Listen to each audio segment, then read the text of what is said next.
off Truck Stop Load Board Pro for 6 months. The best tool for serious carriers. Don't miss out. Click the link in the description to get 20% off Load Board Pro for 6 months.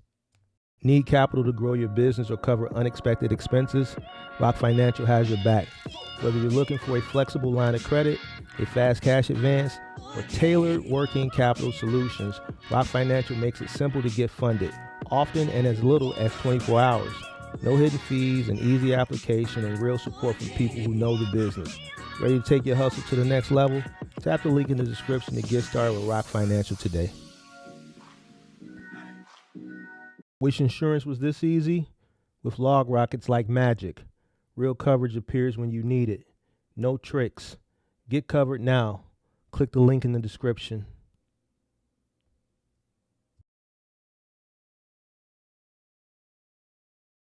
Warning: the following content contains strong language and may not be suitable for children. This content is primarily for adults, as this is a trucking channel and truckers have filthy mouths. Please don't tweak if I say. Viewer discretion is advised.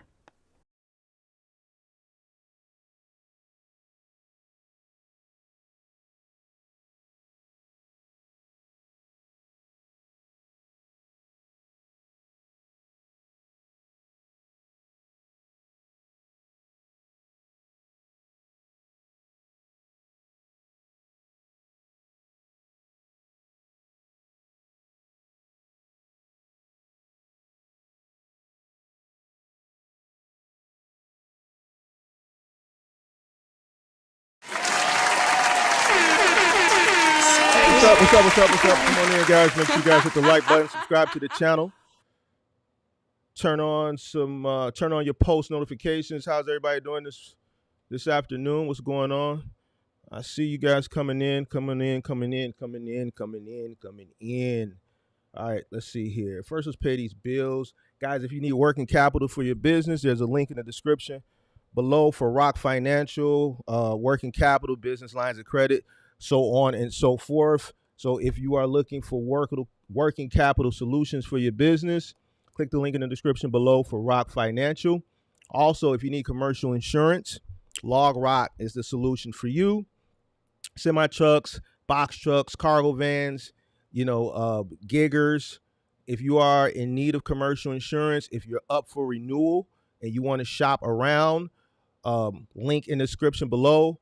Partner, sponsor to the channel, LogRock. Good guys over at LogRock. They've been able to help some of you guys out that have clicked that link and save you guys some money.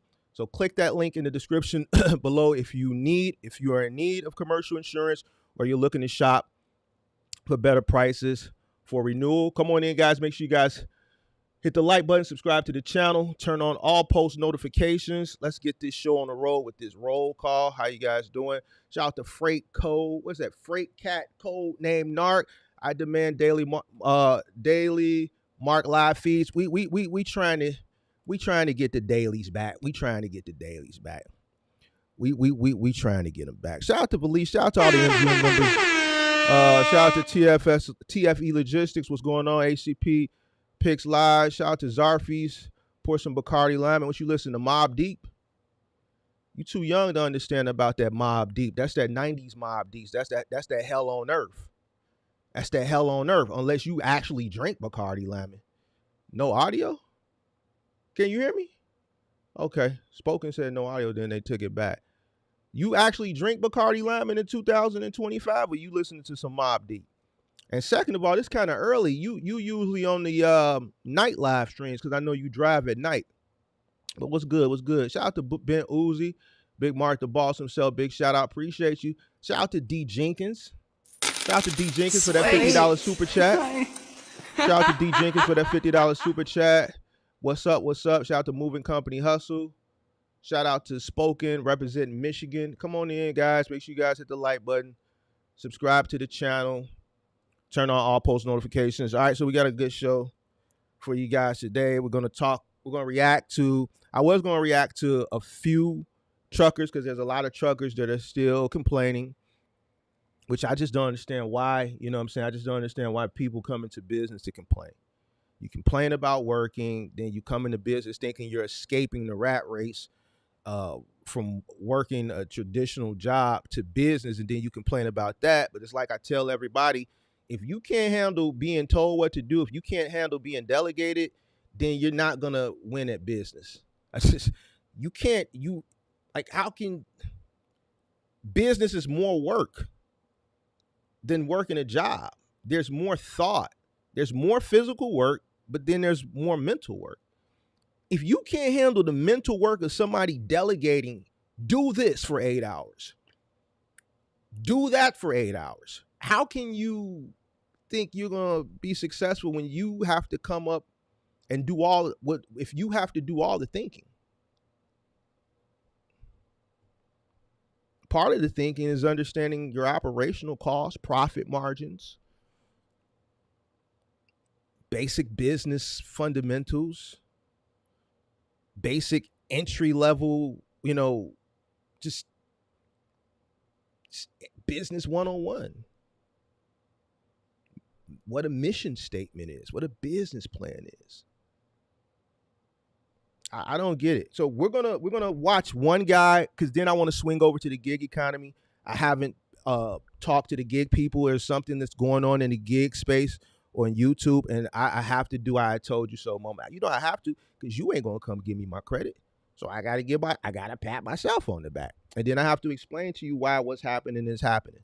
All right, so come on in, make sure you guys hit the like button, subscribe to the channel, turn on post notifications. Some of you guys are gonna get upset with me because you're thinking emotionally instead of logically, but I'm okay with that.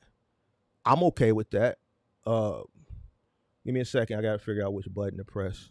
When I stop streaming consistently, I got so much buttons back here. I forget the memory my memory on what button does what. So give me a second. Where are we going with this? All right, I know where we're going with this. Let's do this. All right, so boom. Let me pull up my ad because they sponsor the channel. And then let's do this. Let's put our lower third. All right, so here's a guy that's he's a TikToker, I believe. And somebody on YouTube has been making collages of different TikTokers that have been complaining about trucking. Now, he stood out because instead of just complaining, he substantiated his complaints. And what I want to do is I want to go through a lot of his complaints, and I want to break them down on why they don't make sense and why $4 a mile can't be. This is not something that this is coming from a guy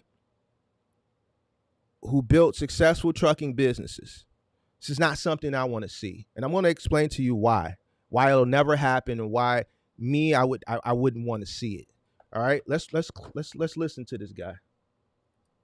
You can't haul freight for $2.38 a mile when it costs $2.25 to maintain the equipment and get the stuff moved. That leaves nothing for the drivers and the people at the office and the people involved. That's nothing.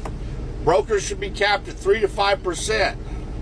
The people that make this stuff work are the truck drivers and the All right, we're going to watch it through. I'm going to stop it throughout for some small reaction, and then I'm going to come back and give you a brief lecture on why this $4 a mile thing that he wants as a minimum is just not going to happen. I wouldn't want it to happen, and why it makes absolutely positively no sense, and why if it did happen, it wouldn't work for truckers anyway. It will be similar to like how truckers wanted deregulation back in the day, and then when they got it, the results of being deregulated from the Interstate Commerce Commission, you're seeing the results of it today. You were better off when you were being delegated and dictated what to do. You were in a better space then. So, I think a lot of times truckers ask for things and they don't understand the results of what would happen if they got what they asked for. Carriers. That's nothing. Brokers to maintain the equipment and get the stuff moved. That leaves nothing for the drivers and the people at the office and the people involved. That's nothing. Brokers should be capped at 3 to 5%. You can't. Here's this whole thing about one counting other people's pockets and telling other people in this industry where they should be capped at. Here's the thing. If you wanted free market and you wanted free enterprise, which is what you wanted and you got it, then why aren't other entities allowed to have free market, free enterprise too? Why should their sky's the limit be capped and yours shouldn't? And this is coming from a guy who's built trucking businesses, built businesses in this industry. Why is it okay to one count other people's money and tell another person where their money should be capped at, but sky's the limit for you? Focusing on other people and other people's money I tell you, everybody that you hear complaining is worried about the wrong shit, bro. It never fails. They either worried about somebody else's money, worried about what somebody else is doing, why they're not out here, and all this shit, instead of focusing on the shit that they got focused on. The people that complain on the internet, they don't know their cost per mile. They worried about other people's money. They're failing. People that are succeeding don't worry about shit that don't got shit to do with them. People that make this stuff work are the truck drivers and the carriers. And they need to take home the biggest piece of the pie. This is ridiculous. That's an opinion. That's just like saying being the owner of a trucking company and you have a fleet and you have drivers that work for you. And the drivers say, yo, we're out here doing the work. You ain't out here. You was once out here, but you ain't out here no more. We're doing all the work. As a result, we should see more of the success. It's the same shit. I had an employee tell me that one day because he was in his feelings. Because he was on public transportation. And I told him, like, yo, you late every day. Well, man, I'm on public transportation. What does that got to do with anything? Get up earlier. Well, man, it's your responsibility to make sure we get to work on time. No, it's not. You should pay us a stipend for transportation. No, I shouldn't.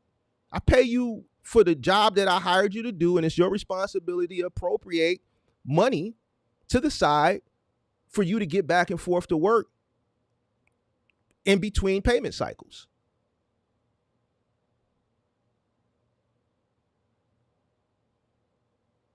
Why do you feel like because you work for an individual, you should be more successful, you should see a bigger piece of the pie? In actuality, some routes that I've ran throughout my course, the labor accounted for majority of the cost. So in some instances, the employees on specific routes or specific trucks were making more money than the company. The reason why I'm successful is because I understood this industry and I knew that to see the level of success that I wanted to see, it had to be done at scale. I made my money at scale, not off an individual truck or an individual person. I made it off a multitude of trucks and a multitude of people. It's caused safety issues across the board. Everybody's got to cut corners, they got to go above and beyond what they can do safely just to try and make it, to get ahead. And that's business in general.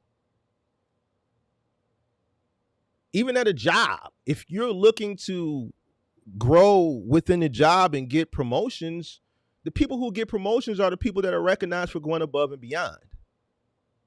In a business, you have to do 100 times that because there's no one watching you to pull you up or to give you that promotion. If you want to scale, if you want to grow, if you want to make more money, if you want more opportunities presented to you, then it's your job to go above and beyond. It's your business.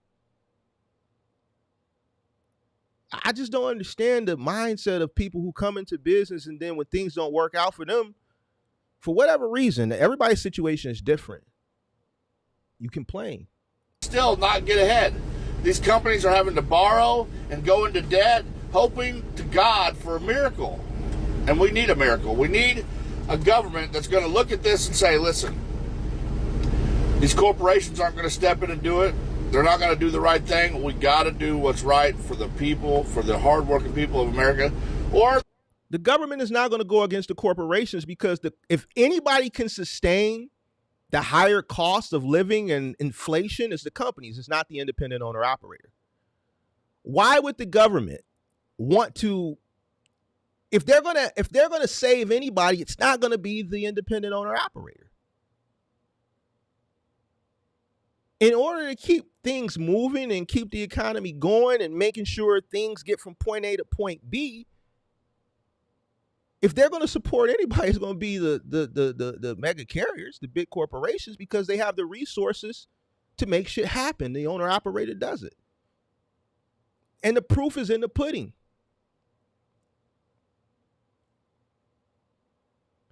I don't understand, like, when people come on TikTok and Instagram and YouTube and they complain, do they think about what they're complaining about before they come on here? Because it makes absolutely no sense. Why would the government go against the mega corps? They have the resources to operate on a higher level at a smaller profit margin than you do and be successful doing it.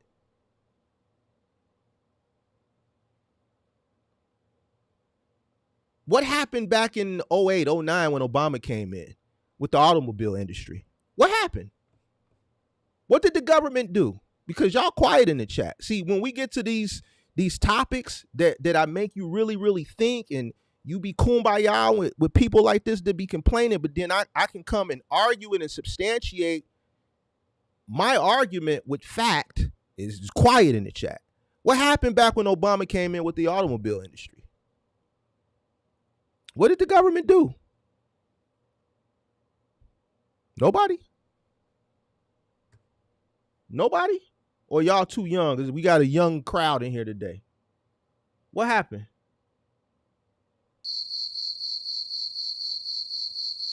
What happened?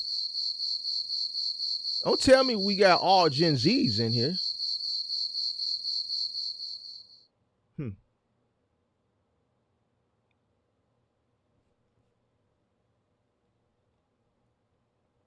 Finally, bailout.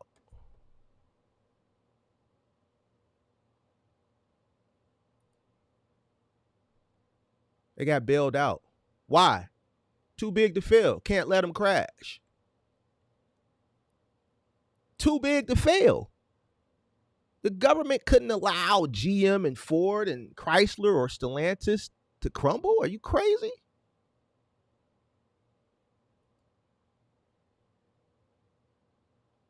See, when I come up here and I argue and I debate, I can substantiate my claim with facts, and I can use historical data to help me out. You think the government is going to side with an owner operator?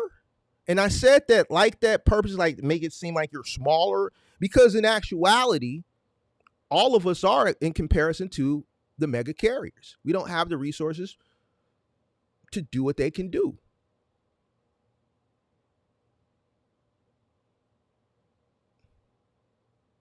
It's ignorance. He's speaking from ignorance derived from emotion. It's just what it is. Just keeping it a buck with you. And the more individuals that come into business accept reality, the better they are. You're going to see better results because you're going to do better. See, when you know better and you accept reality, you do better. The trucking industry is just going to come to a halt because nobody's going to be able to do it. It can't keep going on like this. You know, it can't. Trucking industry is not going to come to a halt, and I'll explain to you after he talks why. And I know that $4 a mile, you're going to have to cut the fat somewhere, but guess what's going to happen? Some companies are going to cut the fat at the top. They're going to take away all this money for the corporate, the CEOs, all these bonuses they're making for robbing people, you know, because as much as they can steal from some. He's wrong. Because the opportunity is going to go to the corporations. See, here's what he doesn't understand. He doesn't understand economics. He doesn't understand it from a macro perspective, nor does he understand it from a micro perspective. The opportunities, if this were to happen, would squeeze him out, and those opportunities would ultimately go to the corporations. Why? Because the shippers aren't going to want to pay this. And I'm going to explain to you why. Give me 1 second. Somebody, that's how they get their bonuses. That by expanding the profit on the bottom line, making it grow, by cutting the throats of all the people involved. Well, what's going to happen is these companies are either going to raise their prices on their product, and other companies are going to cut the fat at the top. He's correct. If $4 a mile becomes a regulated minimum, yes. Right? Now we're going to have to bake a higher cost of transportation into the retail cost, which means things at the register are going to be higher. But he's saying that the fat meat is going to get cut at the top. It's not going to get cut at the top. The shit rolls downhill.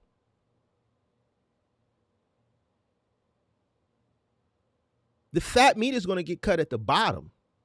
Why? Because the bottom, which is you, the carrier, you don't control shit. You control nothing. Right under the economy is the shipper.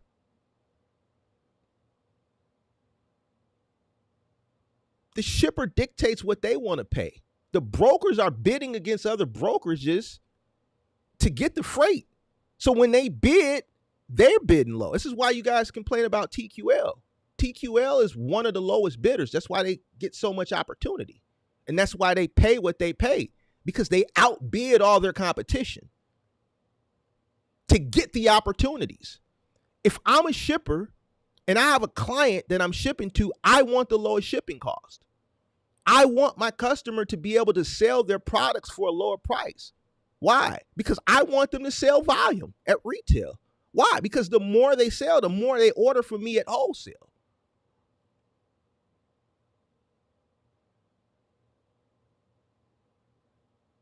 Why would I purposely want to make it more difficult for myself or my client?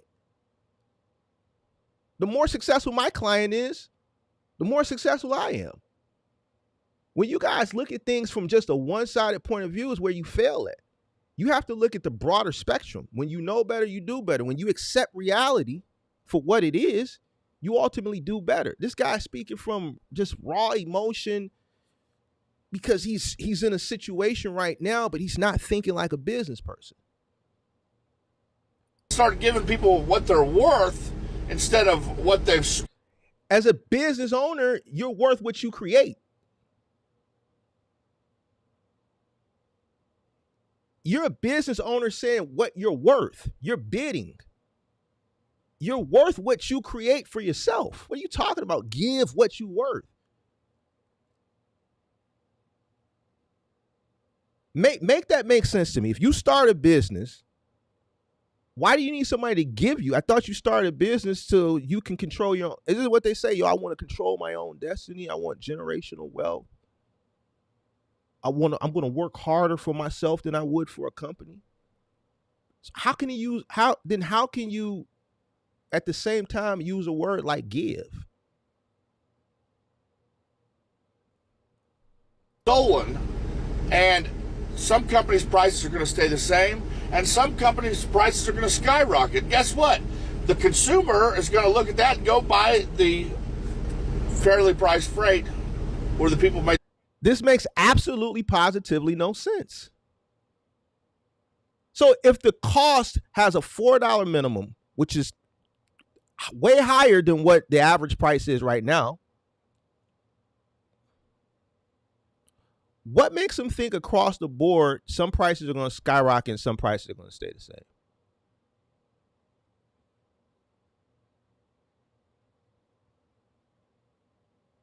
There's some products that just couldn't even sustain a higher cost of transportation in general.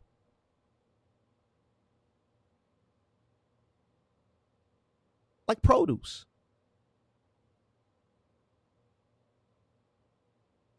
How can low margin freight? I'll talk about it. Give me a second. The right decision for the company and for the people involved, all the people involved, not just the shareholders and the profit people and all that. So, like I say, I'm just a truck driver. I'd love for Donald Trump to hear this message. Guys, if we pull together and share this, share it, make another video, stitch it, I don't care. But let's get the word out there because it's not going to happen on its own. That's why we have a minimum wage for normal workers at McDonald's. Because if we didn't, these corporations don't give a fuck, and they would straight up be paying people $1 an hour and not caring. If you don't like it, go somewhere else. That's how the companies, that's how a soulless corporation works. You know, one thing I can agree, corporation doesn't have a soul. I tell you guys this all the time. Business doesn't care about your feelings. It don't care about your plight. All the business is concerned about is revenue. I've been telling y'all that if you've been watching my content since I started creating content. See, I understand that. This is why I don't speak from emotions. I understand the purpose of a business. So that means I understand the purposes of other businesses. And if I'm doing business with another business, then I understand the sole purpose of them doing business with me is just to make money. They don't care about Mark the individual personally. They don't even care about the business that Mark represents. All they care is about what they're getting out of the deal. I understand that. So I don't get into my feelings. You'll never catch me on the internet complaining about no dumb shit because I understand business. This is. And I know all the sales guys and all the broker guys and all the guys that's been living high off the hog for all this time. It's going to be a reckoning coming if we get this done because you've been getting paid too much. You know, I don't know what to tell you, but the guys out on the road risking their life every day, risking to crash their truck and a load, and any minute, any dumbass guy in a car or your own error or anything could happen, and that's it. You're done. But when you're in an office, just booking loads, playing on the damn internet and your phone all day long, worst that can happen is your computer crash. And you get to go home to your family every night, relax, and do all this. You're making too much money. 3%. Once again, worry about other people, worry about what other people are doing while they're at work that make more money than him doing the work. That's just like saying, you know, police officers, or an average police officer here, I think make about 70 grand a year. I think they start the first 18 months, they start at 56,000. Then after 18 months, they shoot up to 70, and then they get their increase every year as time. So an average police officer here, city of Chicago, is making 70 to 100 grand a year, depending on their tenure. And you know what they got. Well, y'all might not know, but y'all know based off what y'all see on the world news, because Chicago makes national news every day. But I live here, right? I understand what they're up against. To me, is $70,000 worth forwarding them? Absolutely not. But guess what? They're out in the trenches making $70,000 a year dealing with little phone them, but the superintendent of police makes more than the fucking mayor. Go look it up. I think the superintendent of Chicago police is at $310,000 a year. He's not out in the field.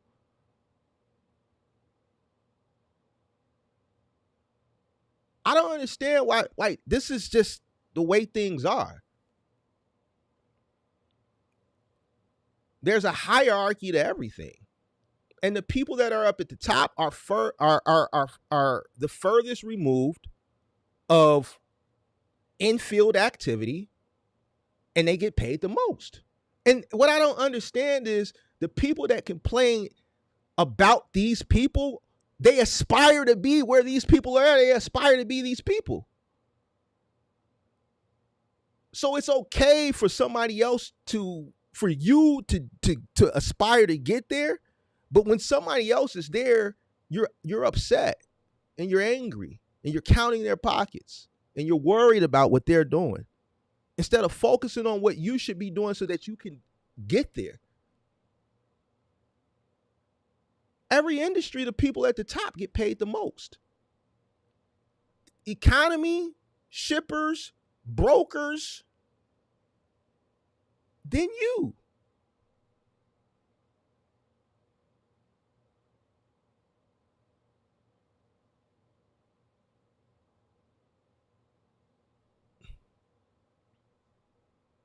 $5% cap on broker rates, $4 a mile mandatory for any freight to move, doesn't matter what it is, anywhere in the country. That's how it needs to be. Absolutely not. I wouldn't want that. And you're talking to a guy built a business in trucking. But you know what? I'm also a consumer. See, as a business person, I know I can compete against a guy like this and win every day. So if anything, I would want to compete and save at the register, because I have no control over the register. I have no control over inflation, but I can control how much money I make. I can control how much money I make. I know how to go get to it. Being 45, I understand how things work. Cost of living has continuously rose since my existence. I understand that.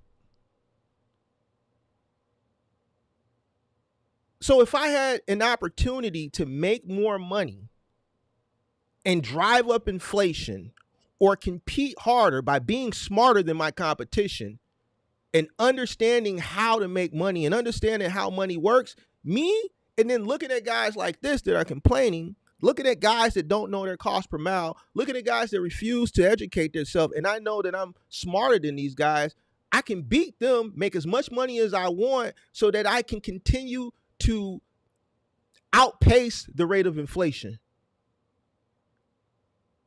What's going to happen is, let's say if this were to happen, inflation is going to skyrise, and you're still going to be complaining because you're still not going to be making enough money, because you are one of the sole contributors of why things are continuing to rise.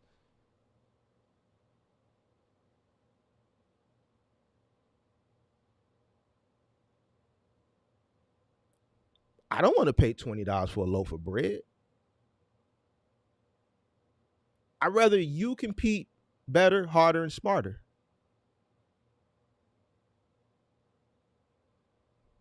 You got to have this happen, I think, anyway. If you disagree, let me know. If you agree, let me know. Share this video. It doesn't do no good to...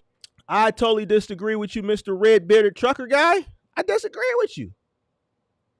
I totally disagree. Watch it, not like it, and share it. If you feel like I feel, let's get this out there. If you got a video that you got the same thing going on, send it to me. I'll share it too. I'll follow you back. You know. God bless everybody. I don't feel like you feel. I don't feel like you feel, sir. I don't feel like you feel. And I'm going to tell you why.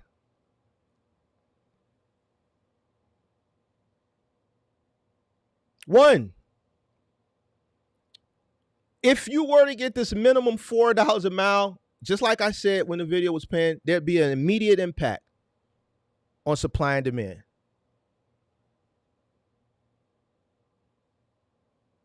Cost of the goods are going to go up. Why? Because the cost of shipping is going to get baked into the total cost of what you pay at the register.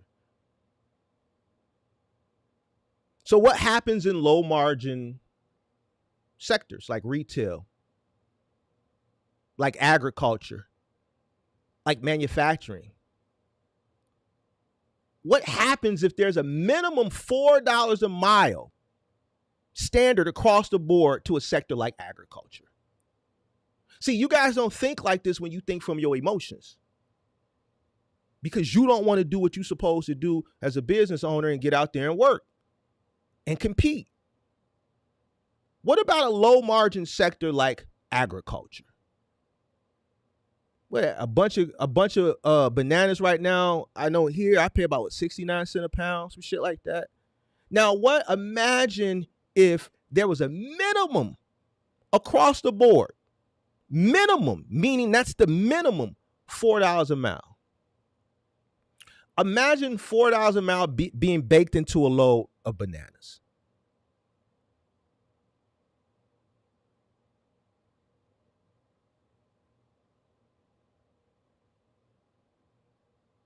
Shippers are going to ship less. They're going to consolidate more loads, or they're going to do what smart business people do, which a lot of truckers don't want to do for whatever reason, is they're going to transition.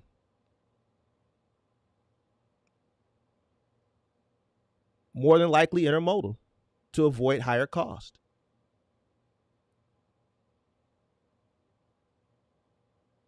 Then what are you going to do? Not all freight can justify a minimum of $4 a mile. Some freight would just stop moving altogether.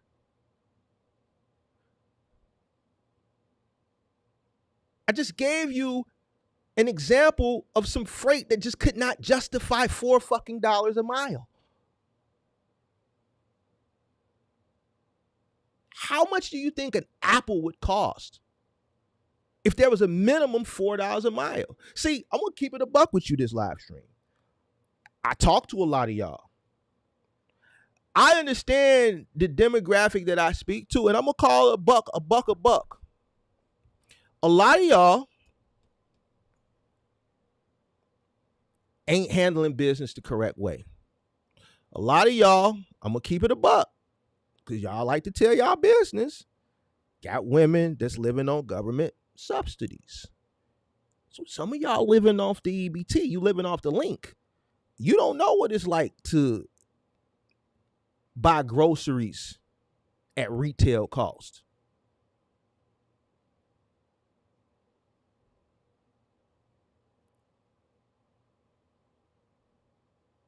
I talked to one trucker that clicked the link, never paid taxes, been in business 5 years, never paid taxes. So y'all out running, not paying taxes.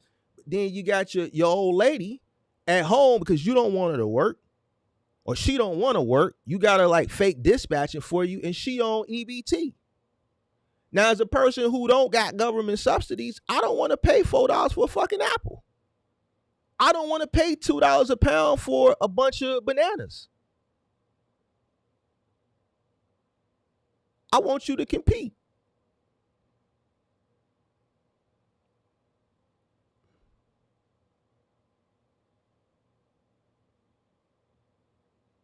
All freight can't justify $4 a mile.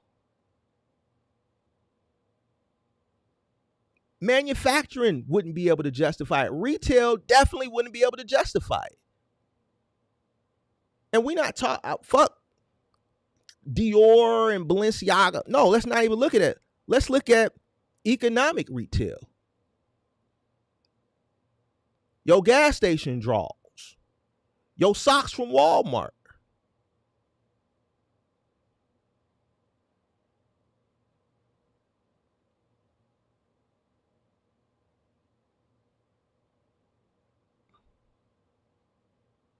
Your white tees. Your black tees. Your basic necessity retail wouldn't be able to justify it. It would almost like eliminate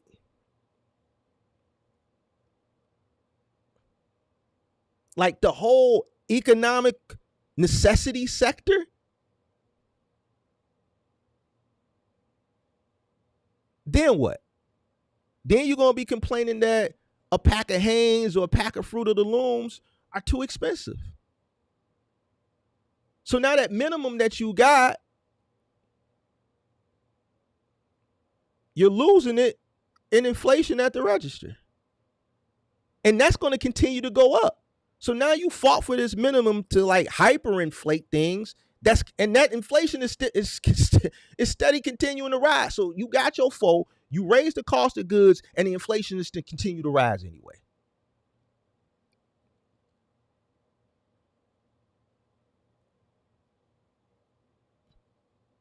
Want to talk about the effects on the broker? Okay. Some brokers are going to lose. They're going to get squeezed out. Absolutely. Brokers work on a spread. What shippers pay and what carriers accept.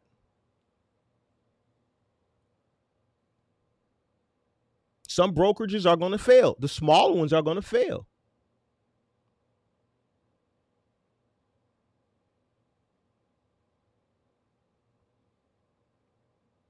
They're going to be forced to charge shippers more or walk away from low volume freight.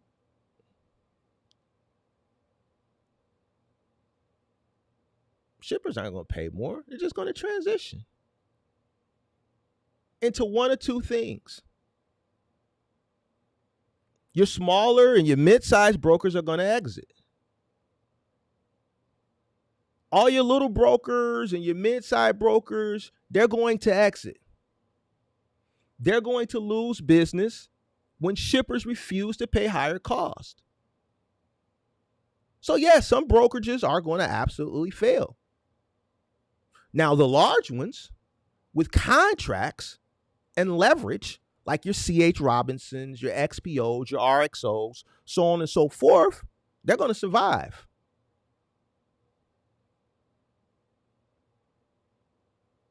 So now what?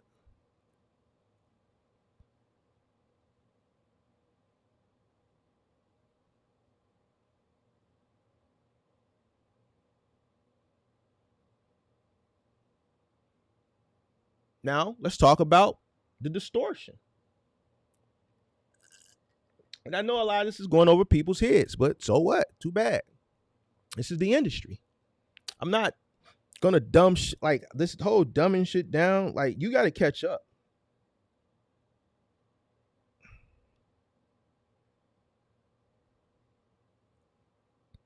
Minimums, like what this guy is calling for, rarely reflect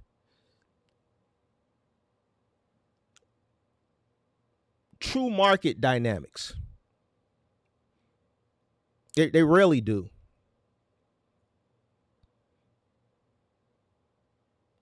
In a soft market, forcing something like a $4 minimum is going to make trucking less competitive in comparison to other markets like the rail.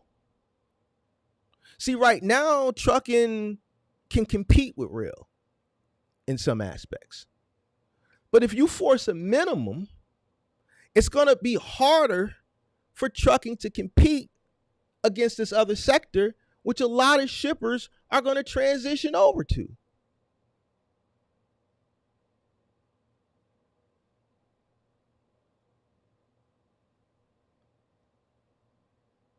Like, this is, to me, it's easy to listen to this shit and be able to contest it, right? Because I understand the industry, I understand business, but I also understand economics. I understand it from a macro level. I understand it from a micro level.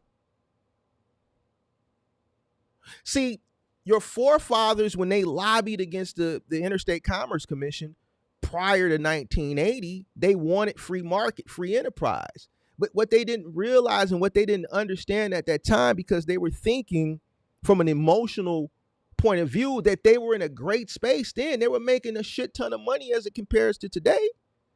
They were making more money then under regulation than they are today in free market.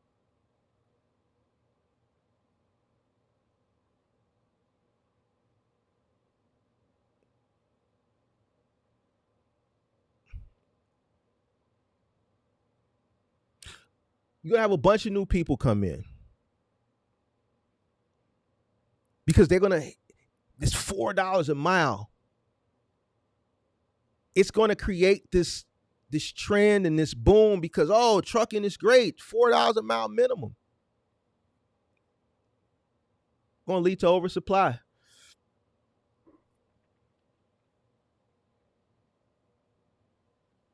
Then what? Then that's going to clash. There's more cons than pros. There's going to be so much supply coming in, it's just not going to be enough freight. The oversupply, it's going to be way more oversupply because you're going to have less people buying because of the inflation that this whole minimum is causing. People aren't buying shit now.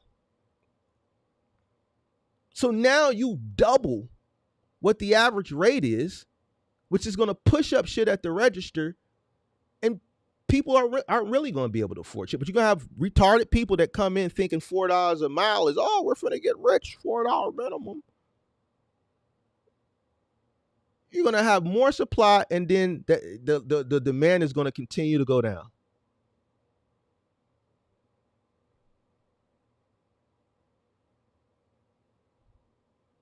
%70 of U.S. goods are moved on a truck.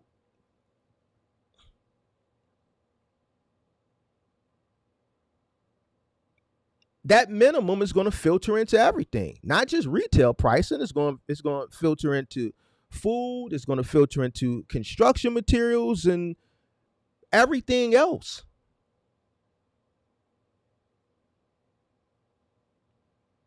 So the inflation would be at a macro level. A macro level. You're complaining now. What sense does that make? You're complaining now about the cost of living. This guy is complaining about the cost of living. The title is Cost of Living Crisis.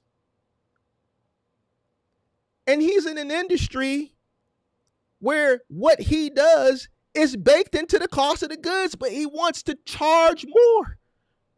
Make this make sense for me, man. Cost of living crisis. And what you do is baked into the cost of everything that you buy. But you want more. No. I'm speaking as a trucking entrepreneur, and I'm also speaking as a consumer. At the end of the day, we all consumers.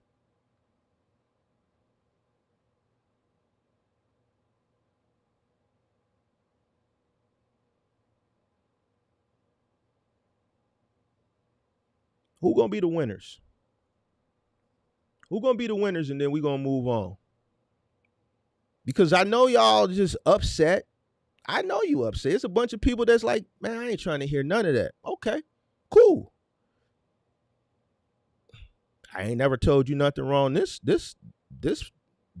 long. I ain't gonna start today.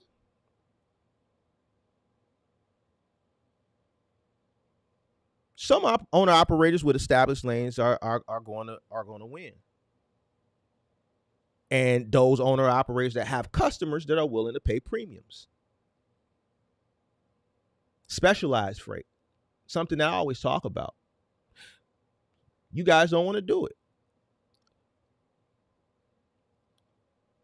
I met some challenges on the final mile side. I never met challenges on the moving side.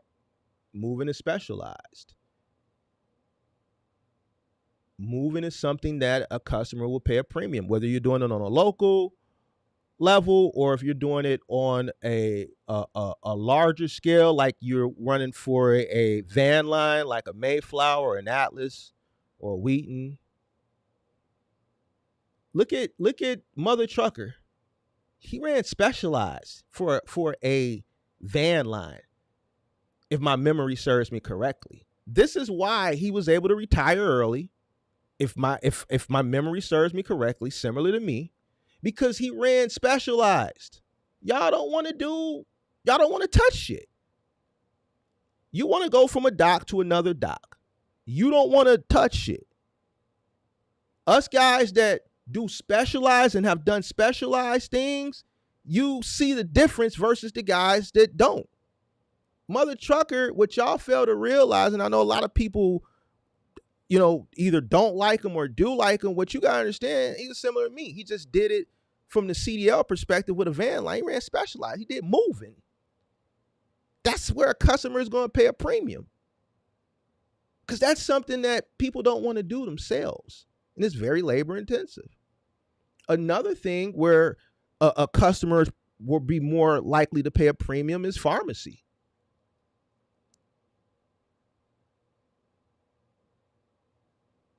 Nobody's going to pay you a premium for fucking eggs. They'll just transition.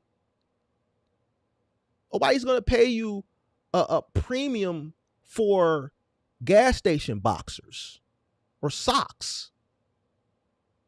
It's not going to happen. Another winner, larger carriers who can adjust. Why? Because they can win contracts that you can't, and they can absorb the cost. I've talked about how I, in my past, have absorbed certain costs. There were things that I did knowingly at a loss because I could absorb it. If you're a single owner operator, you can't absorb it. You only have one truck. You only have one truck. See, this is the truth that a lot of people who come into this industry, they just don't understand. And if they find a guy like me and I tell it to you, you refuse to accept it. You refuse to accept it.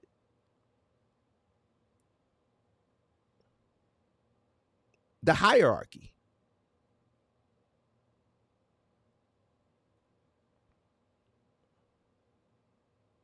Losers, shippers that ship low value freight, produce, cheap imports. It's going to affect them. But these guys that do this, like farmers and, people that sell, products here that are, priced economically, they're just going to transition. They're either going to go to mega carriers who can operate on a smaller profit margin successfully, or they're going to transition to intermodal, to the rail. And they'll just adjust their business model accordingly. Why? Because they have a customer. If they're not shipping to their own facilities because they're, like, say, Amazon FBA, or they're shipping to a retailer, to a DC like Walmart, they have those types of customers. They understand that they're only as successful as their customer. If their cost, if they're able to compete, right, in a landscape where, I'm creating Chinese pens, but then you got Bic. Bic is the is the name brand, but I got generic pens. Pen is a pen, ink is ink. You're willing to pay more for a Bic, but I'm selling more because I have something that doesn't have Bic on it, but it does the same thing, and it's economically priced. Now, if I have this economic pen and I no longer can afford to sell it at an economic price, how can I sustain in the marketplace? I can't. So what do I do in order to stay relevant and to stay in business and to ensure my customer has a competitor on their shelf to Bic? I have to transition and find a solution to keep the product and the shipping as cheap as possible so that my customer doesn't have to go up on the price. Because now if a Bic pen is $1, but they're able to buy this pen for 50 cents, but now because shipping is higher and the Bic pen is now $1.50 and this is a $1.10 or $1.20, it's closer to the name brand. It's the customer is going to go there and they're going to think a little bit longer. They're going to think a little bit harder. That economical customer, they're going to automatically go to the pen section at Walmart and they're going to pick up the box of great value. They're not going to pick up the box of Bic because in their head, I'm saving money. I'm getting 10 more pens for the cost of what the name brand costs, and it does the exact same fucking thing.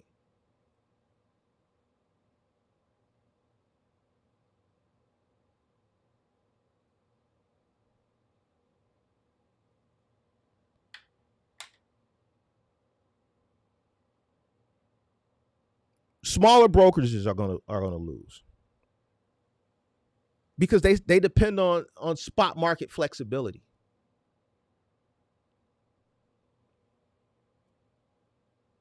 Consumers,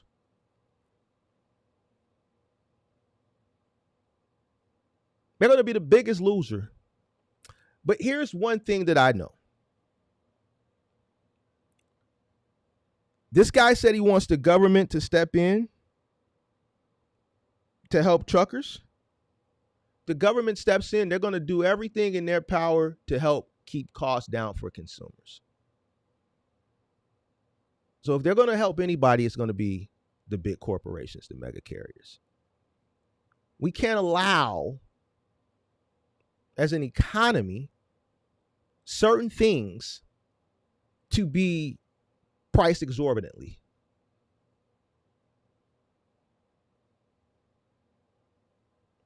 And that's just the truth of the matter. This is why when you wanted your forefathers, free market, free enterprise, who were the big winners when that happened?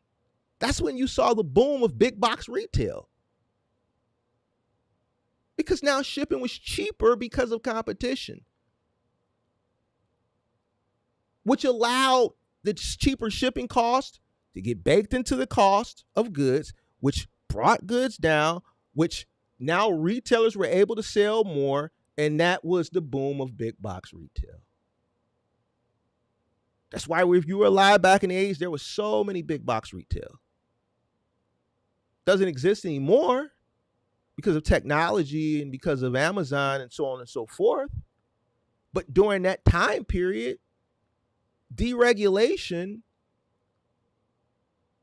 helped the boom of big box retail. That's when you saw Walmart starting to expand more. Venture, Ames, Zare, Montgomery Wards, Sears, Service Merchandise, Handy Andy. Some of y'all are like, what the hell is he talking about? I never heard of these places. But guess what? Back then, these places were everywhere. There was a Venture on 95th and Pulaski. There was a Ventures on 44th and 44th and Pulaski. There was a Venture out west on North Avenue in Grand. I think there was a Ventures in Skokie. I'm just naming the ones that were in my city. They were all over the place. Just like you see a matter of fact, there were more.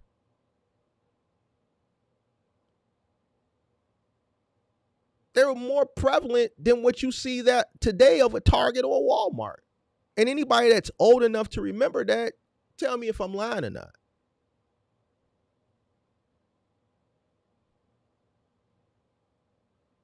The cost of living in comparison to the rate of inflation,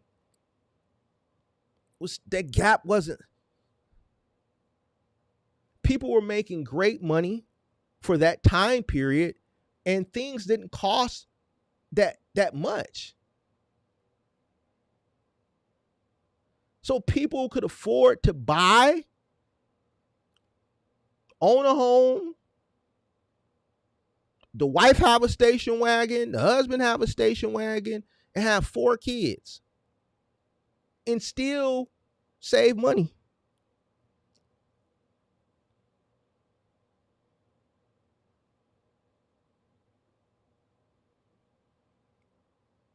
So if this were to happen, like always, the market would correct itself. Volume would drop. Freight owner operators would struggle more.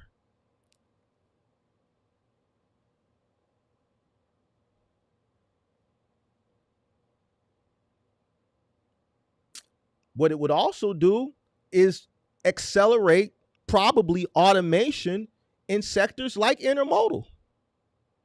Because now if this is forcing shippers to go more intermodal, then money is going to go into the expansion and the automation of that sector.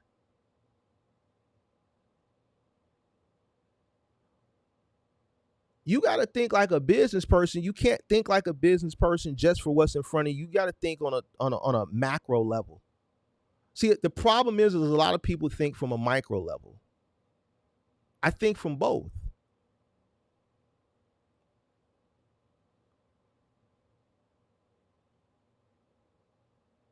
You got to stop thinking as a business person from your emotions. The government is not going to come save you. If they're going to come save anybody, it's going to be the consumer. And the best way to save the consumer is to work with the corporations, not the owner operator. You're not big enough to warrant the assistance of the government. They're going to look at what works best for the economy, not for you. Now, you can agree with it. You cannot agree with it. To me, it makes no, never mind. And the reason why is because I know what it is already. I'm not no fool.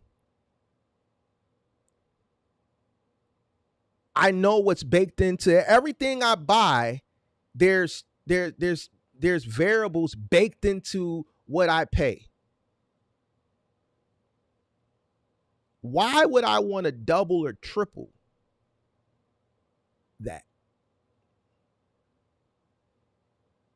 So if there's an option for you to work smarter and compete harder, or me, oh, okay, fellow comrades in trucking, I lobby for you, and then now my cost of living goes up.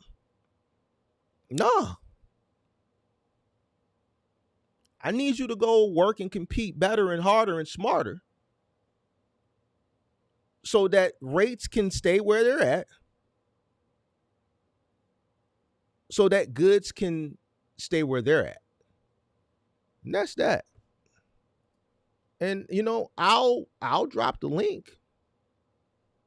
And if anybody wants to contest, I don't want to talk to nobody unless you want to debate. If you want to just come up here and get a free coaching call, I'm not doing it today. Only click my link if you want to debate. Now, let's jump into this gig thing. And I know a lot of y'all don't like hearing this shit because I saw the room jump up and then it went down. Hey, y'all, that's cool with me. I know how to make money. And I ain't no fool. Are y'all familiar with this guy? I'm pretty sure some of y'all are. Are y'all familiar with this guy?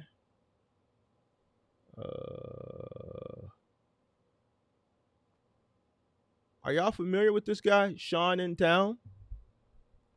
Are you familiar with him? Another Gigtuber. I would put him up. Well, yeah, I would put him up there with Cars and Cribs. His channel is actually bigger than Cars and Cribs, so I would consider him and Cars and Cribs the two biggest Gigtubers in the space. And he recently announced that he's no longer doing gig content. Yeah, he recently said, where did he put it? Where is it at? Oh, let's see. Videos. I think he started posting videos one day. You know, how do you get to this video? Let's go to this channel. Those videos. All right, boom, here we go. He recently posted about a week ago that he's no longer doing gig content. Gig driving is done right here. Then the next day he did, I'm done. No more gigs. I'm done. Then he started doing, what would you consider this? Current events content. He talked about, Charlie Kirk. He talked about liberals crashing out. He talked about girls flying to Dubai to get shitted on, men for money. FBI raided the church. YN stormed in and took everything. Then looks like yesterday he circled back to why he stopped gigging. I guess because he was met with backlash, probably similar to what we saw with Cars and Cribs. And he addressed it. So I want to talk about why this is happening. I want to talk about why this is happening. Why are your largest Gigtubers not making gig content anymore? Why are they transitioning? First thing, declining interest. It's happening in a lot of sectors. It's happening in this sector. Look at the views. I'm going to name some people. Vic's views are down. Entre Mike's views are down. My views are down. There's just a lack of interest in the space now. Everything that I've said was going to happen has happened or is continuing to happen. I never sold nobody a dream. I told y'all this was coming.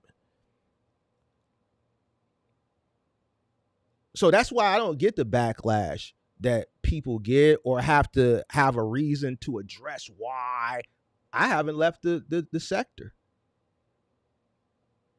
But the interest from the viewers is dying off because the people that were interested were dying off. As far as they're not making the money that they were making. They're not making it on DoorDash. They're not making it in Uber, Uber Eats, Instacart, DoorDash. They're just not making it. So they're leaving the gig space. The tips that they were searching for, the hacks and how to maximize their earning potential doing gigs, their interest is no longer there. Why? Because the rates are going down. The algorithm has tightened up. Different compliance measures have come into effect, and people use, like you see in trucking, in box trucking and trucking, frustration came. That excitement that was once there has waned and died off. Oh, fewer searches, fewer clicks, fewer ad revenue, less incentives for creators to, keep producing the same type of videos. It's the truth. I told y'all. I don't know. Gig economy is not profitable. It's become less profitable.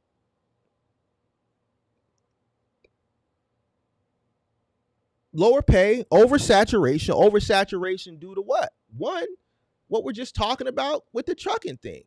Listen, the more people struggle, the harder it gets, the more opportunities they're going to search for to bring in more revenue. Just like the guy with the trucking thing. Imagine if there was a $4 minimum. That means the cost of goods are going to go up, and that means people, whatever they do, whether they're business owners or whether they work traditional jobs, they're going to have to seek things to bring in more revenue to keep up with the cost of inflation. What's one of the quickest things people do now to go supplement? Gig work.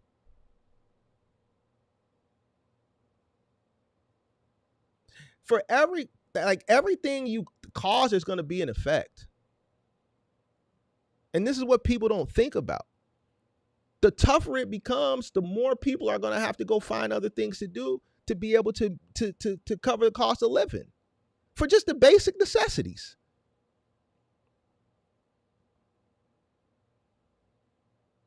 It's harder, and this is not, because here's the thing.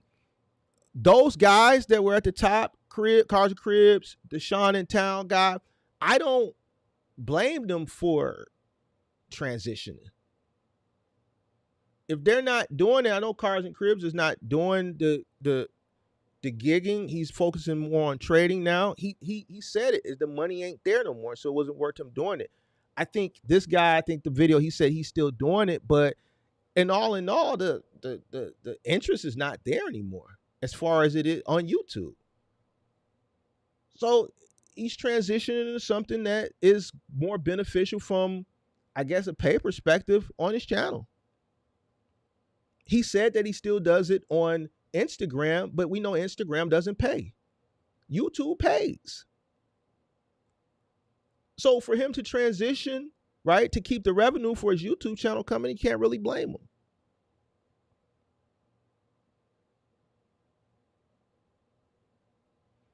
If you keep talking about something on a large scale that's costing people money, it's costing them time, it's not working for them, you're going to lose credibility. I've been telling people that you can't build a business on a gig out. You don't control it.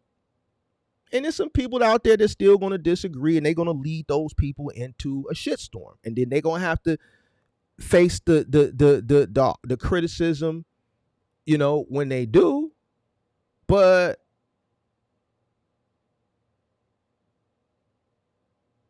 I think transitioning away protects their brand, and it allows them to explore new streams of content that ultimately align with what's going on in the world at that particular moment in reality.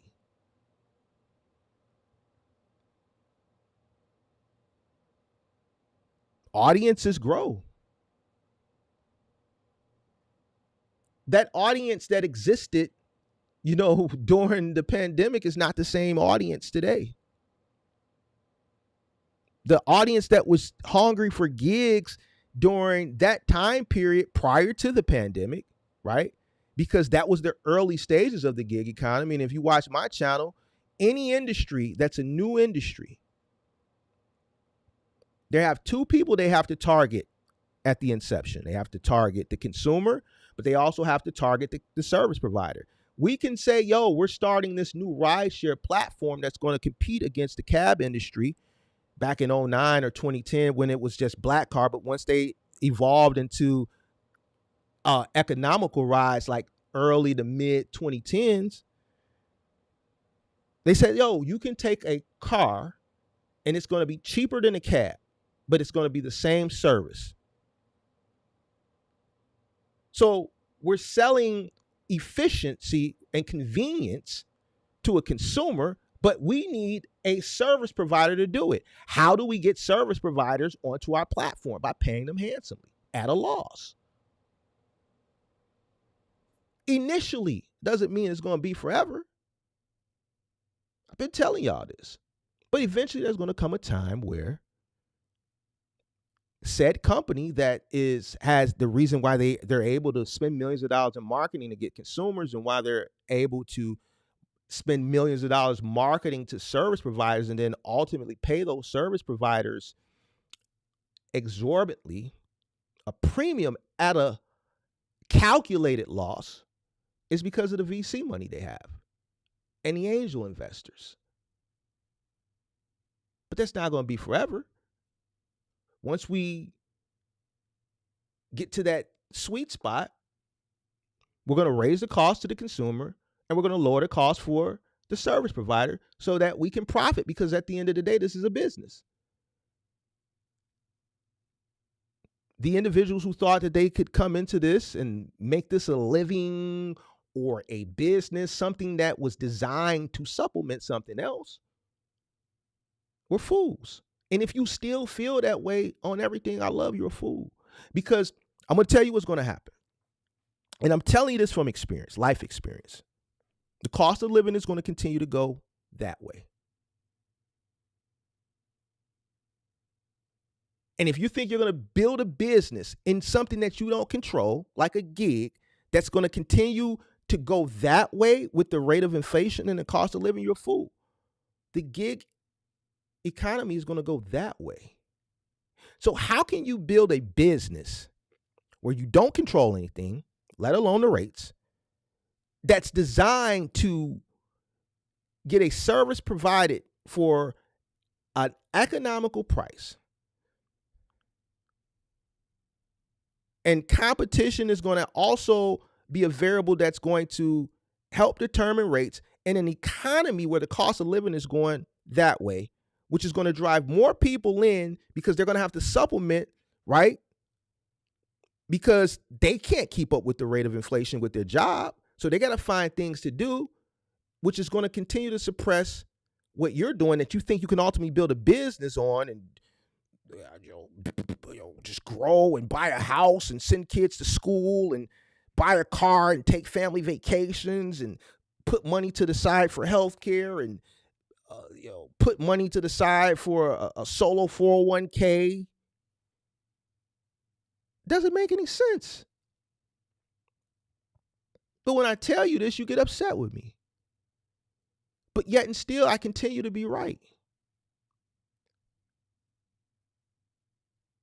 If you believe that you can continue to go that way with a gig, the only people that are going that way are guys like me.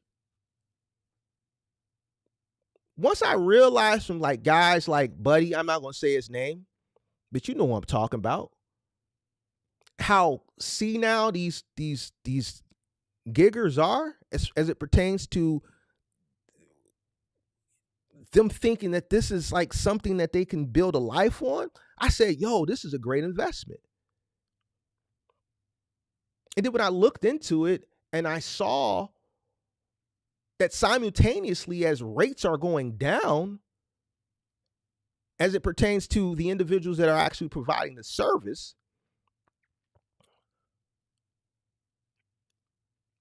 and the stock price is going up, I said, okay, I understand. Now this makes sense. These guys are going to continue to do this. Their days are going to become longer because their rates are going down, so they're going to have to stay out longer to meet whatever that minimum is for them to be able to sustain whatever their living cost is.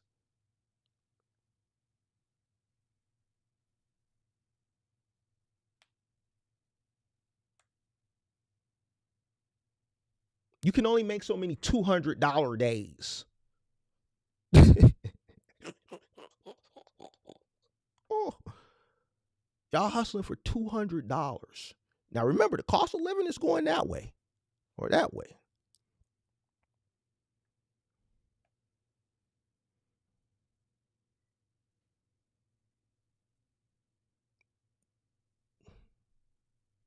Gig work don't scale well. You can't scale it.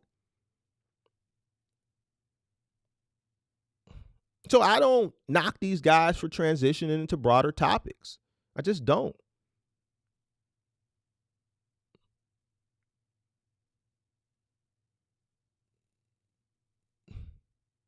I just don't. Somebody said 200 times 365. Well, nobody works 365 days a year. But let's just do the math. $73,000 a year.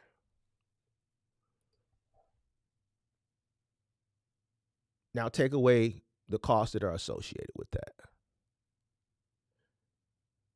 A person who works a job at $73,000 a year is going to be better off than a person that is gigging at $73,000 a year. Facts. Person who has a career at $73,000 a year is going to be better off financially than a person that gigs at $73,000 a year, because there's no cost associated with it outside of the taxes. Person that's gigging, they are 9 times out of 10, depending on what they're doing, they're in the car. They're in the car long hours of the day, wear and tear, costs associated with the car, fuel, they're living off of this $200 a day. A lot of these guys, what we've come to realize, have families. It's just not enough. They have no benefits package. They have no retirement. Like, you can't do this forever. Like, they're planning this forever. You have no benefits because you don't make enough money to afford a benefits package. There's no retirement plan.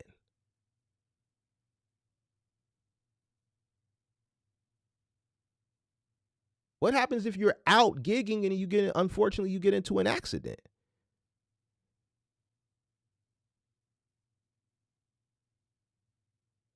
With a job or a career at $73,000, there's a benefit package 9 times out of 10, if it's a career, that comes along with that puts you over $100,000 a year. Plus, there's a plan there for retirement. There's money going into retirement that's accruing over a period of time.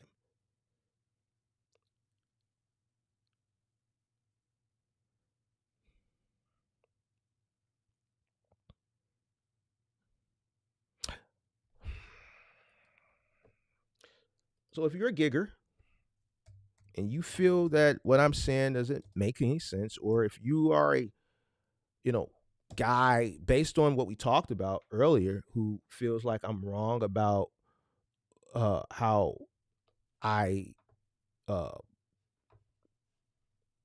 reacted to the guy who ultimately wants a $4 minimum, you're welcome to come up and express yourself. The link is going to be pinned to the top of the chat. And I only want to talk to people who disagree.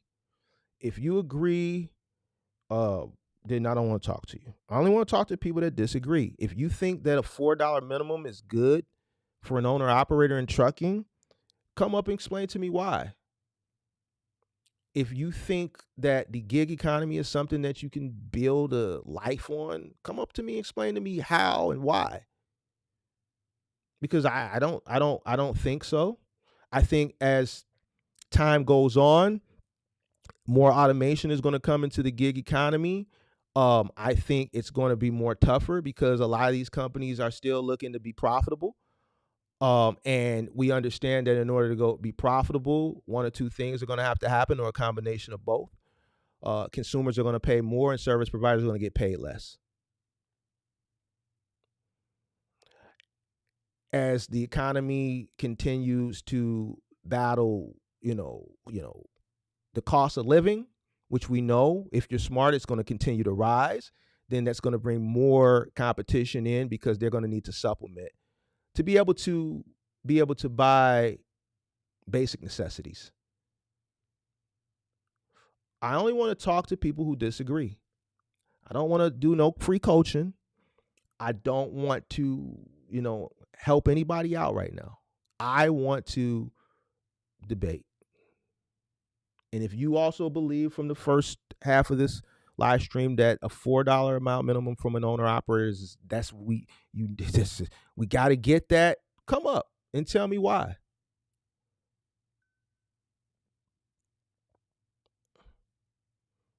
The link is pinned to the top of the chat. We're going to do things different over here.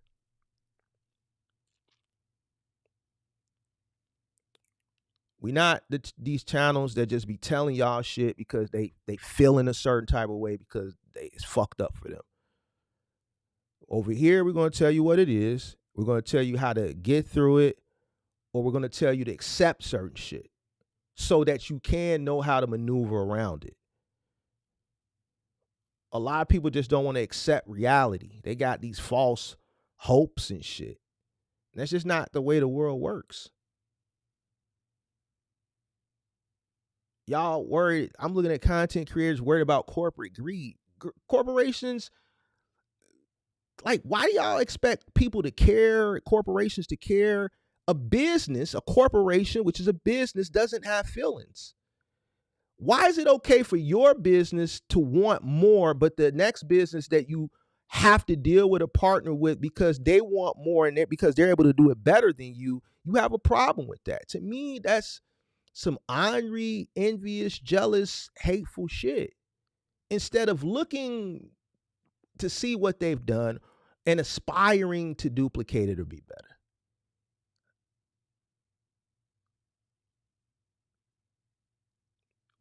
Back in the day when I used to see cats with Chevys, when I was a shorty growing up and they had Chevys on monoblocks or Chevys on Assassins back in the day, and I know some of y'all don't know what monoblocks is, and I know some of y'all don't know what Assassins is. But back in the day when I seen cats with Chevys on monoblocks or Assassins, I'm like, damn, that's a cold ass Chevy. I remember was a guy, I ain't gonna say his name, because he's no longer here, and I don't want to, it's people that watch me from the crib, and I don't want y'all to know who I'm associated with, but he had a raw ass Chevy. It was red, probably one of the cleanest. Him and R. Kelly, the two rawest Chevys I ever seen. R. Kelly had a raw ass Chevy, and this dude had a raw ass Chevy, red with the red vinyl top. I'm telling you, that motherfucker was nasty. I ain't never seen. I think he had to take that shit to Mr. Lee's. This is back in the day here. You had to go to Mr. Lee's to get that paint job. Mr. Lee was charging like 10 racks for a paint job. It had to be Mr. Lee's. That paint was so wet. And every time I seen him in that Chevy, I just smiled. Never hate. I said, man, one day I'm gonna get me a Chevy. Every car that I had back then, every 12 woofer that I put in it, every TV that I put in my shit back in the day, every amp that I bought, everything that I did to acquire the car and dress the car up, I worked for. I never hated. Why? Because if I'd have spent time hating and worrying about how other people are doing things that I admire or aspire to acquire, I would never be able to acquire these things because I'm too busy hating and looking and envious. Shit, nigga. I see a motherfucker back in the day with some shit that I wanted. Man, I worked harder. Today we live in a society where people just get upset because they're in a fucked up space.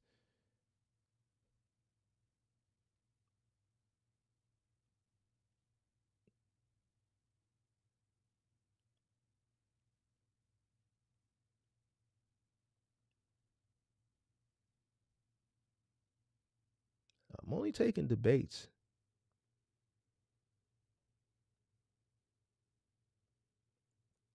Link is pinned to the top of the chat.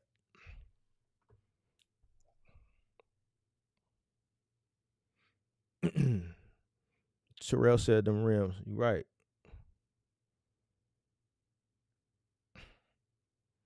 Johnny said, did they appreciate its value? What cars appreciate? Rims don't appreciate. Sounds don't appreciate. Well, I don't understand what that has to do with anything. I'm speaking as it pertains to seeing something and admiring it and doing what I have to do to go out and get it instead of worrying about how they got it or worried about what they did to get it or just sitting there with my face screwed up and angry and envious and worried about it. No, I need more hours. I need to go do some more work. I need to work another job.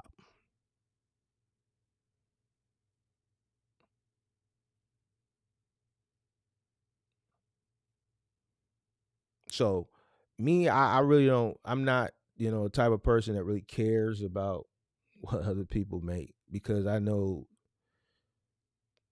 I can get that too. If it's something that I see somebody has, I can go get it. Or I can create a plan to go get it. If I was a middle mile truck, I wouldn't care about a broker. I never cared about a 3PL ever. And I knew they were taking 50%. It didn't matter to me. Why? Because the retailer wasn't the plug. The 3PL was the plug. The 3PL was who was plugging me with the opportunity. So my business dealing is what they're paying me. My negotiation is based off what they're paying me. I'm not trying to go around the plug because I don't have the capacity nor the resources to deal directly with the man.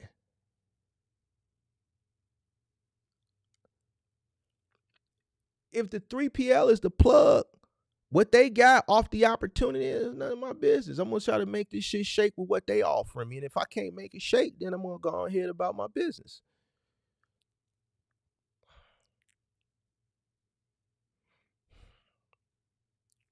That's what it is, man.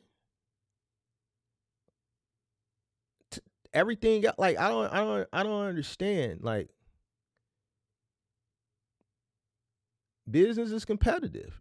If you're a trucker, you came into one of the most competitive industries. So compete.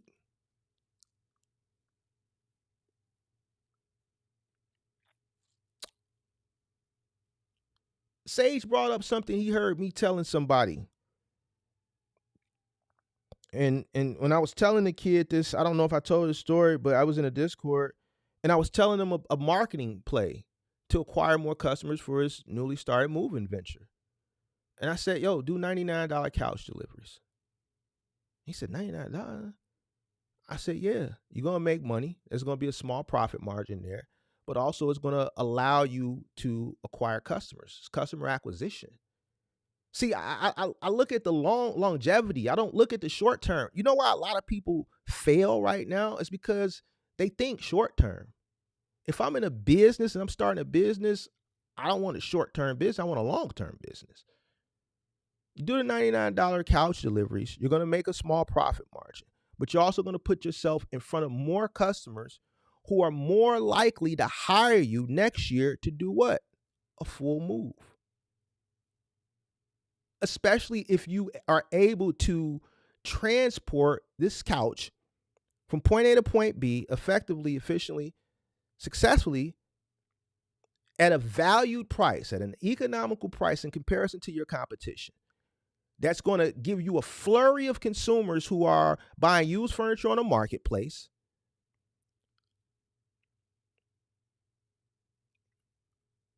And what's going to happen is they're going to come back to you for a larger purchase later. And that's customer acquisition that you did not have to pay for. You actually got paid for it.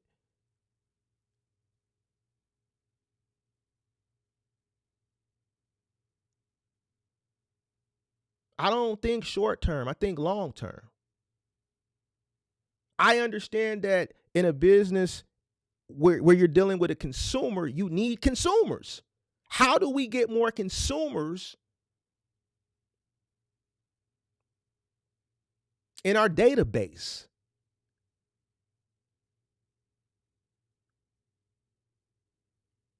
I'd rather deal with more consumers at a more affordable value economic price in comparison to my competitors, especially at my early stages of business, because these people are going to grow with me. And as they become accustomed to the business, they're not going to have a problem paying a higher price as we grow. And this is a lifelong customer that then becomes a brand ambassador for me because now they refer me to friends, family, and colleagues.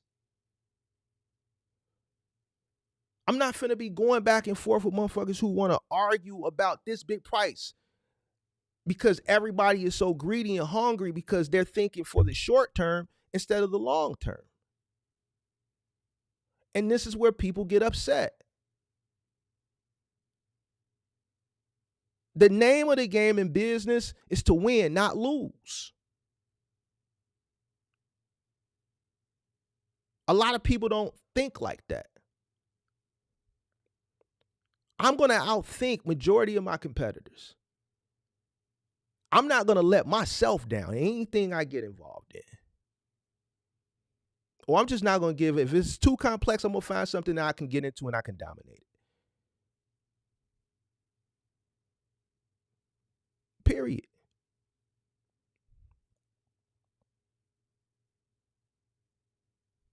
Nobody want to debate? Or as everybody just agrees or you disagree, but you scared to click the link? I can accept that too.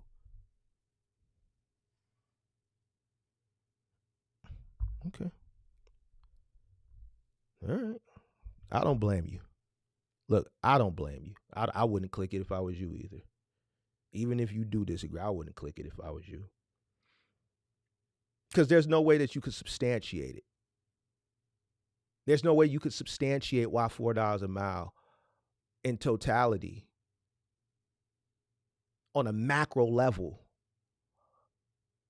Not just for your funky ass little one truck. And I say funky not to like be bodine about it, but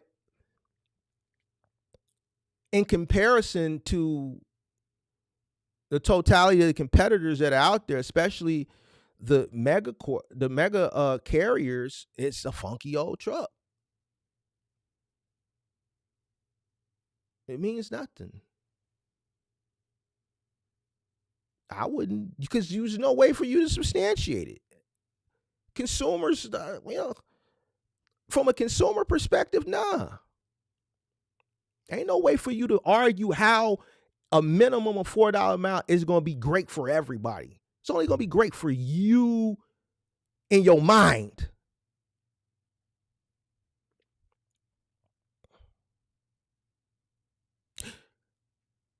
The increased inflation that you're dealing with now has a direct effect from what happened during the pandemic.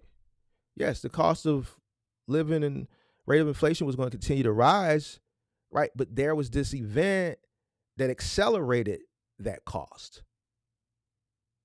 And we haven't recovered back to where it was prior. And we're not going to. And people are having a hard time because of that. So now you want to double the rate? No. As a consumer, no. As a fellow person in the industry, no. Because there's people out there that can survive currently. And at the end of the day, if you can't, there's things you can transition into. You better go into something specialized. You can't do doc to doc no more.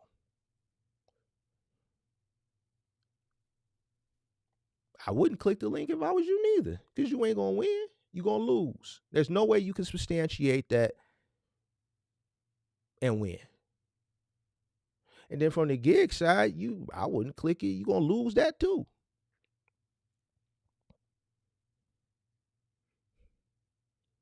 If I'm Uber and I've only been profitable one quarter, which is Q4 of 2023, since my existence of 2009, I want to be profitable. If I know that you're going to continue to do these rides while I continue to lower the rate per mile,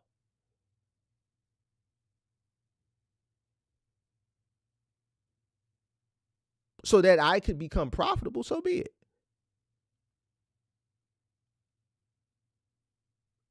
We can go up on the consumer. Why? Because we've gotten rid of the competition. Every startup that tried to compete with Uber and Lyft has either been acquired or gone out of business because they didn't have the venture capital in order to be able to keep up and compete with Uber and Lyft.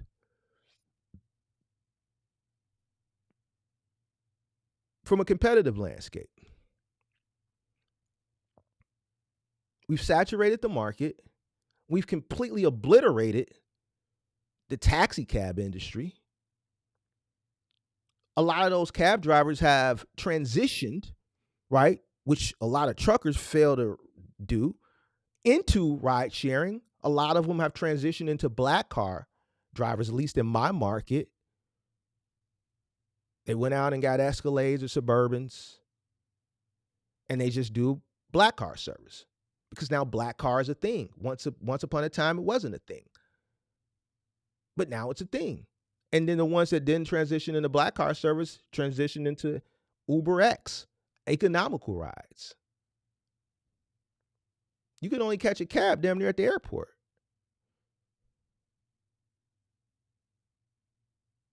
The third reason is because consumers, we don't have any other options now. You can't flag a cab down unless you're at the airport for the most part.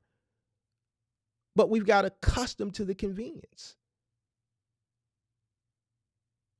This was a part of their marketing. This is a part of their plan. It's a convenience thing to get dropped off at a nice restaurant, to me, more so than valeting in today's time. See, once upon a time, back in the mid-2000s, yes, I want a valet. I want to pull up, hop out, get a valet $100, $125. I paid $150. Leave my shit up front. I paid as much as $150 so that these motherfuckers could leave my shit in the front and I can keep my key. For a multitude of reasons. I'm in the rack. I got to have access. I got it on me. I might be going into a spot where I can't take the shit in with me, so I got to leave it in the car, which means I don't want a valet taking my car around the corner to a garage. It's a lot of different reasons. So 150, 100, 125, to leave my shit in the front, just all this shit, waiting for valet, all that goofy shit. And now I'm just rather, man, just order Uber Black. Leave the car in the garage. Black gonna pick me up at the front door. Shit, I'm down here, so most restaurants I'm going to 5, 6, 7 minutes up the block. It's easier to just have a Black come pick me up, drop me off for a 30, 40 piece, and then order it 10 minutes before we ready to go and have it come pick me up and take. It's the same price. Maybe a little cheaper because I'm not going that far. Minimum Black is $15, $20.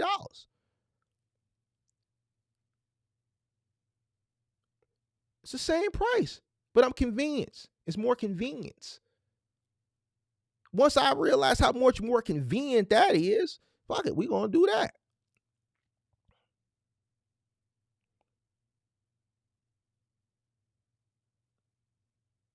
Even if the price goes up, I'm just gonna pay it. Why? Because I'm accustomed to the convenience. But I know one thing for sure, two things for certain. Eventually, they're going to keep squeezing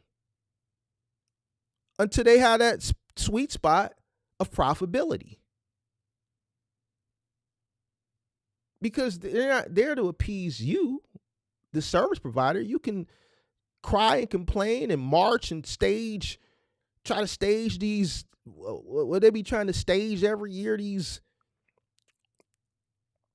lights out, blackouts and shit, man. Ain't nobody standing on that because you got people that think, this is the better way, and they not finna turn off their app and not take rides to stand in solidarity when this is what they doing to put food on the table, and they got to do it all day.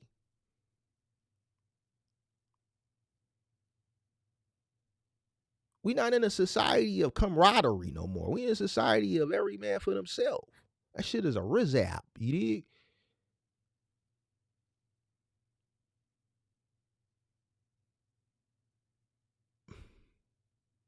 So at the end of the day, on that side, how can you build a business on something that you're gonna continue to be suppressed?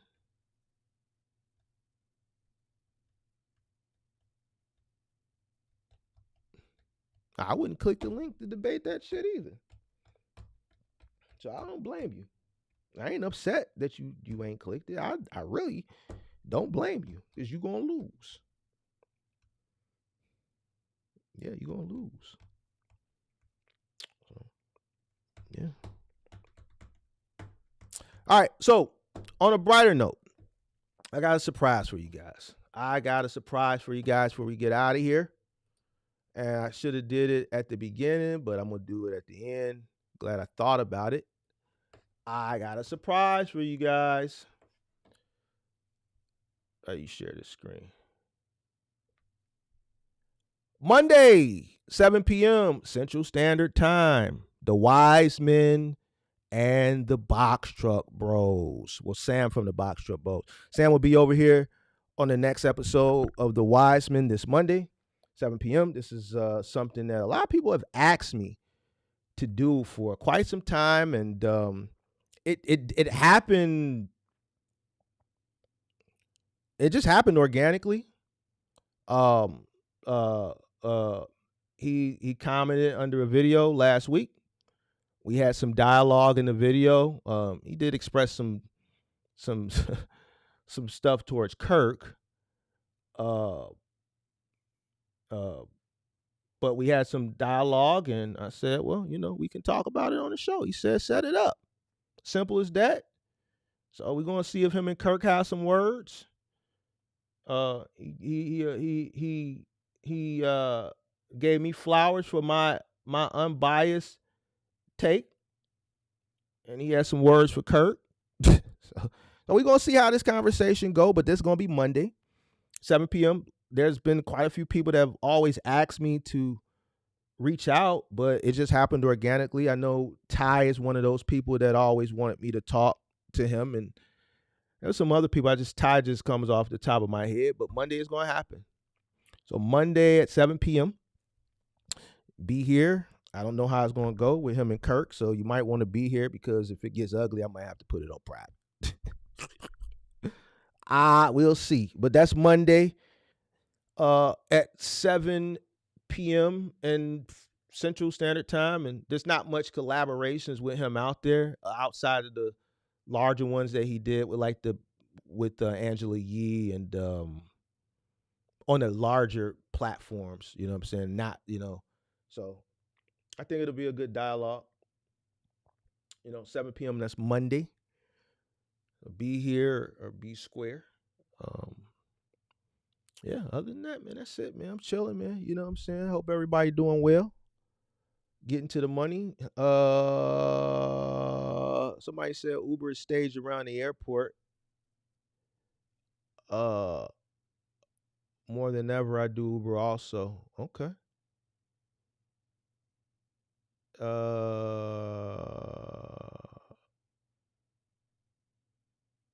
Okay. All right, make sure you guys click that like button on the way out. Matter of fact, let me see if I can get up to 75 likes before we leave. Because, man, I don't like the likes, man. I don't like them. Let's get 75, at least 70, 75 likes before I get out of here. Make sure you guys click the like button. Please. Jesus Christ.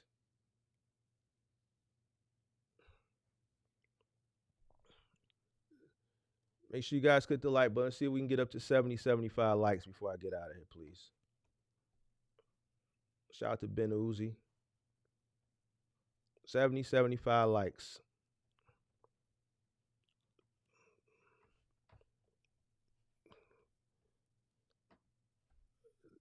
70, 75 likes. Shout out to JF Trucker. Just hit the like. Shout out to Ben Uzi. Yeah, just like I talked about with the gig space, the box truck space is in the same boat. Y'all just not engaged any longer. Y'all just upset. Y'all mad. What I do to you? I didn't do nothing to you. I'm still making content. I ain't transitioned. I ain't left y'all.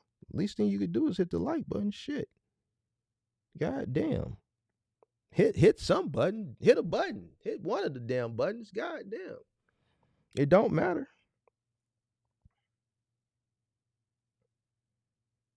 Hit a button. Hit a button if you woke up this morning. Hit the like button if you woke up this morning. Let me say that because I don't want you to think you doing me no favors.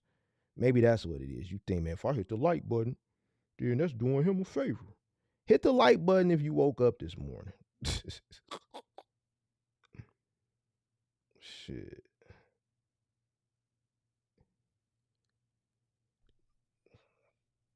Can we get 6 more likes? Jesus Christ. Can we get 6 more likes? So instead of liking, you had 13 people just left. They said, fuck that, I'm gone. This is one of the reasons why these people leave. They say, fuck it. Once they don't get crowd participation, they just leave, bro. I'm still here. Can I get 70 likes? Damn. It was, how many people did we max out? We maxed out at 90 people. 92 people we maxed out at, which is still good in this current space. Can we get 70 likes? Motherfucker just sitting here like, man, fuck it. I ain't hitting the like button. I ain't hitting it. I ain't hitting that like button. Fuck him. Fuck dude ass. I ain't gonna hit it. I ain't hitting it. Fuck dude. I ain't hitting it. I'd rather leave than hit it. Fuck dude. I'm just gonna come get the information and leave. Fuck dude ass. I ain't hitting that like button. Fuck him. Man, I think I'm gonna switch too. I'm gonna go ahead and start talking about current events. Just so I can get the likes.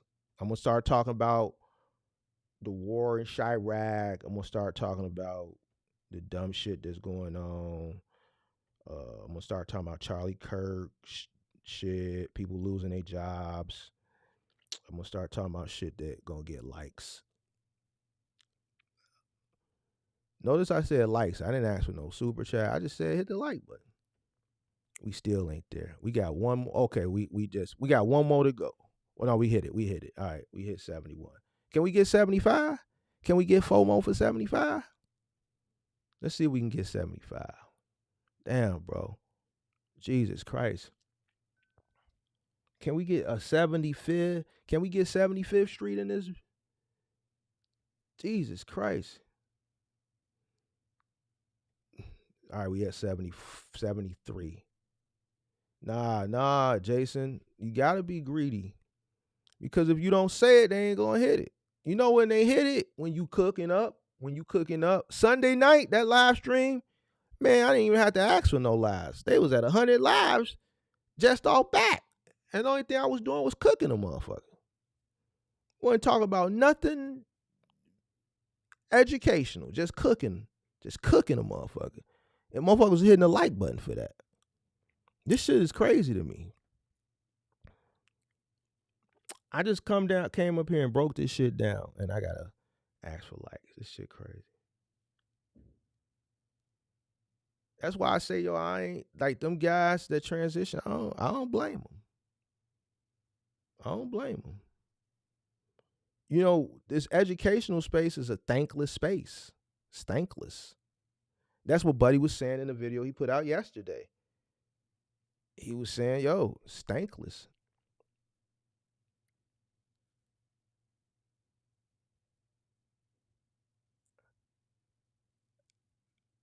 I don't think nothing about Lamar's truck sales. I never dealt with him. I've seen him around, I think, on the internet, but I've